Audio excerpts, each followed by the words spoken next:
जय श्री राम दोस्तों। आज जो कहानी हम आपको बताने जा रहे हैं, वो मुझे मेरे दोस्त के घर में रहने वाले एक लड़के से पता चली। उस लड़के का नाम इंद्र कुमार है। वो लड़का बिहार का रहने वाला है और ये कहानी भी वहीं की है। असल में बिहार में सुरयाही नाम का एक गांव है। दरअसल उसने हमें बताया कि बहुत समय पहले उसके गांव में एक लेडी की डेथ हो गई थी और गांव में ये मानना है कि जब किसी भी इंसान की मौत हो जाती है तो 13 दिन तक उसकी आत्मा उसी जगह भटकती रहती है।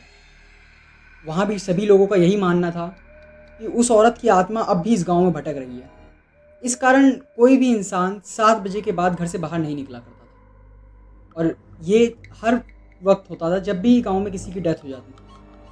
लेकिन उसने बताया कि एक दिन उसकी मम्मी और उसके साथ एक और औरत कुछ रात में काम पड़ गया, जिस कारण उन्हें रात को 9 बजे के आसपास घर से बाहर निकलना पड़ा। असल में उसकी मम्मी उसकी मौसी के घर उनसे मिलने जा रही थी क्योंकि उनकी तबीयत रात में अचानक बहुत ख़राब हो गई थी। तो उसकी मम्मी एक खेतों के रास्ते से होते हुए उसकी मौसी के घर जा रही थी। लेकिन उस वक्त उनके साथ कुछ ऐसा होता है जिसकी उन्होंने कभी उम्मीद भी नहीं की थी। दरअसल रात को 9 बजे जब वो वहाँ से गुजर रही होती हैं तो उन्हें एक खेतों का छोटा रास्ता दिखाई देता है जिसके ज़रिए वो वहाँ पर जल्दी पहुँच जाएँ। उन्हें भी लगता है कि रात के 9 बज रहे हैं, जितनी जल्दी हो सके वो उसकी मौसी के घर पहुँच जाए उतना अच्छा है। तो वो खेतों वाला छोटा रास्ता अपना लेते हैं। जब उसकी मम्मी और वो औरत उस खेतों वाले रास्ते पे जा रहे होते हैं, अचानक से उसे बहुत अजीब सी आवाज़ें सुनाई देने लगती हैं। उसे सुनाई दे रहा होता है जैसे कोई औरत उसके आसपास हंस रही है। वो हर तरफ घूम कर देखते हैं लेकिन उन्हें कोई भी दिखाई नहीं देता। चारों तरफ सिर्फ अंधेरा था।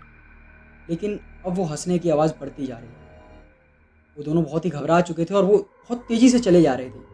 लेकिन वो जितनी तेज़ी से चल रहे थे, वो हंसने की आवाज़ भी उतनी तेज़ी से बढ़ती जा रही थी। अब उन दोनों को कुछ भी समझ नहीं आता। इधर उधर देखते हैं और इतने में ही उन्हें दिखाई देता है कि एक औरत उनके सामने खड़ी है। उस औरत ने सफ़ेद साड़ी पहनी हुई होती है और उसका शरीर जला हुआ होता है। वो दोनों बहुत ज़्यादा घबरा जाते हैं।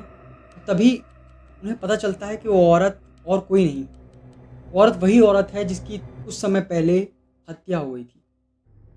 वो दोनों बहुत घबरा जाते हैं।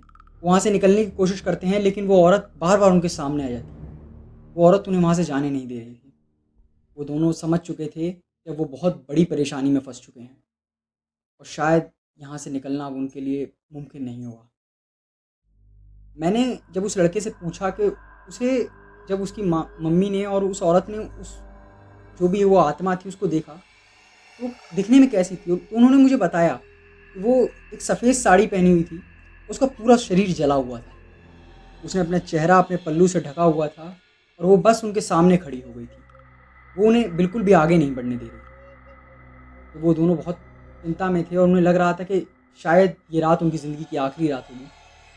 तभी वहाँ पर एक और आदमी आता है। उस आदमी ने भी उसी औरत की तरह सफ़ेद कपड़े पहने हुए थे और उस आदमी का शरीर भी जला हुआ था। ये सब बातें सुन के आप समझ गए होंगे कि वो आदमी भी एक आत्मा ही थी। और वो आत्मा किसी और की नहीं बल्कि खुद उस औरत के दामाद की थी। यस दोस्तों, वो उस औरत का दामाद था। वो भी दरअसल उसी जगह पर भटक रहा था। लेकिन जैसे ही वो अपनी रिश्तेदार को इस तरह मुसीबत में पाता है तो वो उन्हें बचाने के लिए वहाँ पर आया होता है। जी हाँ दोस्तों, मैंने भी ऐसी कहानी पहली बार सुनी थी। लेकिन ये कोई कहानी बनावटी नहीं है, ये खुद उसकी मम्मी ने एक्सपीरियंस किया था। दोस्तों, हम ऐसी किसी भी चीज़ को झुठला नहीं सकते जो खुद आदमी ने देखी। वो आत्मा उस औरत की आत्मा से विनती करती है कि वो उन्हें जाने दे क्योंकि वो उन्हें जानता है। लेकिन वो आत्मा औरत की आत्मा साफ इस बात से इनकार कर देती है।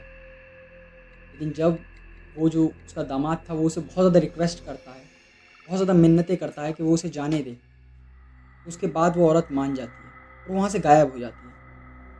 लेकिन वो जो उस लड़के की आत्मा थी उसे अब भी इस बात पे यकीन पूरी तरीके से नहीं था कि वो औरत इन्हें छोड़ देगी।